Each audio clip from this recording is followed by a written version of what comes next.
ತಕ್ಷಣವೇ ಅದಕ್ಕೆ ತೀವ್ರ ಕ್ರಮ ತೆಗೆದುಕೊಳ್ಳಲು ಅಂತ ಮಾನ್ಯ ಮುಖ್ಯಮಂತ್ರಿಗಳು ಸರ ಬರೋದ ಟೈಮ್ ಎಷ್ಟು ಸ್ಪೀಡ್ ಐತೆ ಅನ್ನೋದಕ್ಕೆ ಇದು ಒಂದು ಉದಾಹರಣೆ ಬರಬೇಕು. ಕೆಲವು ವಿಷಯದೊಳಗೆ ಕೇವಲ ಅಲ್ಪಸಂಖ್ಯಾತರ ಮತದ ಓಲೈಕೆ ಸಲುವಾಗಿ ಹಲವಾರು ಕ್ರಮಗಳನ್ನು ಮಾನ್ಯ ಮುಖ್ಯಮಂತ್ರಿ ಸಿದ್ದರಾಮಯ್ಯನವರು ತೆಗೆದುಕೊಂಡಿದ್ದು ಈ ರಾಜ್ಯದ ಜನತೆ ಕಂಡಾರೆ. RSS ಶಾಲೆಗಳು ಮಾಡಬೇಕು, ಶಾಲೆಗಳ ಬಗ್ಗೆ ಮಾಡಬೇಕು,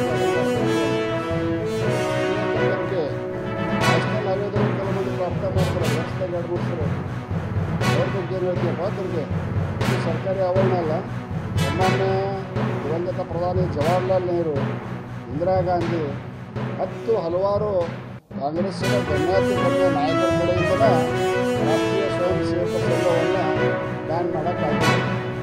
ಇದು ಯಾವ ಪುಟ್ಟಗೋಸಿ ಮುಖ್ಯರು ಅಂತ ಕರೆದು ಯಾವ ಪುಟ್ಟಗೋಸಿ ನಮ್ಮಪ್ಪ ಅಧಿಕಾರದಾಗ ರಾಷ್ಟ್ರೀಯ ಸ್ವಯಂ ಸೇವಕ ಸಂಘದ ಬಗ್ಗೆ ಬಾಯಿ ಬಂದಂಗೆ ಮಾತಾಡ್ತಾರೆ. ಇನ್ನು 2.5 ವರ್ಷ ಅದೇ ಹಿಂದೂಗಳು, ಹಿಂದೂ ಸಂಘಟನೆಗಳು ಮಕ್ಕಳ ಗುಣಪಾಠ ಕಲಿಸ್ತಾರೆ. ಅಧಿಕಾರ ಐತೆ ಅಂತ ಬಾಯಿ ಬಂದಂಗೆ ಮಾತಾಡೋಕೆ ಹೋಗಬಾರ್ದು.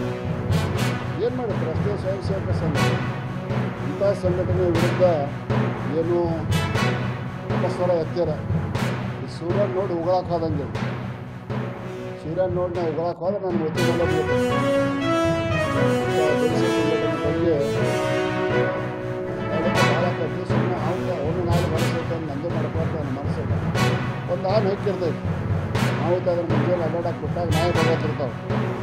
ಆ ಆನೆ ಭಾಳ ಸತ್ಯ ನೋಡೋದಿಲ್ಲ.